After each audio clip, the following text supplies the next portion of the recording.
Баршаңызға сәлем, арнама қош келдіңіздер. Есімім Назира. Бүгін сіздерге осындай бір ерекше бір тағамның рецептісімен бөліскім келіп отыр.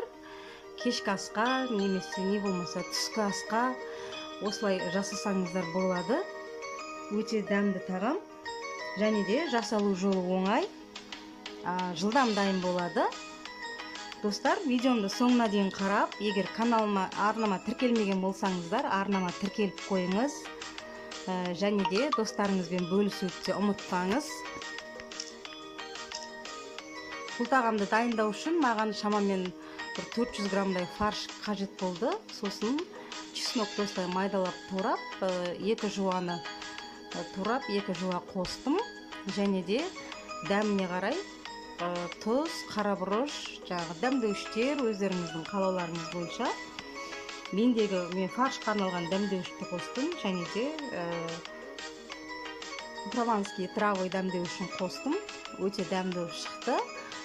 Мінекей осылай фаршты жақсылап араластырып дайындап аламын да, сосын қызып тұрған табадағы майға пияз салып қуырып алам. Енді дәмдеуіштерді мен осының ішіне салдым, пияздың ішіне. Фаршқа мен тек қана тұзды ғана қосып дайындап қойдым.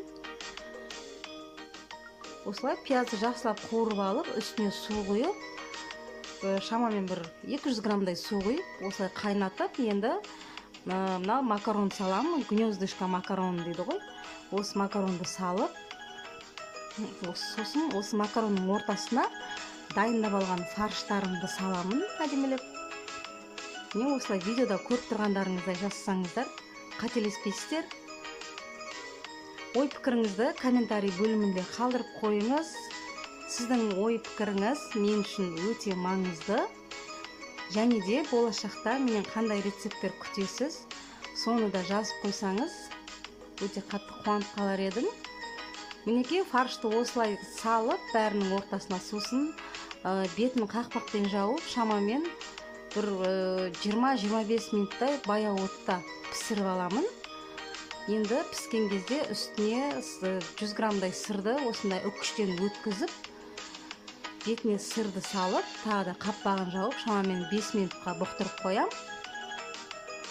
Мінекей мен тамағым дайын болды. Өте керемет, жылдам дайын болатын тағам. Дәмі деген керемет болып шықты. Осылай жасап көріңіздер міндетті түрде. Сіздердің отбасыларыңызға ұнайды деген ойдамын. Видеомды соңына дейін қарағаныңыз үшін сізге көп рахмет. Арнамда келесі кездескенше аман сау болыңыз. Ой пікіріңізді қалдырып қоюды ұмытпаңыз, және достарыңызбен бөлісуді де ұмытпаңыз. Өте керемет тағам болып шықты. Қараңыз қандай керемет. Осылай жасап көріңіз міндетті түрде.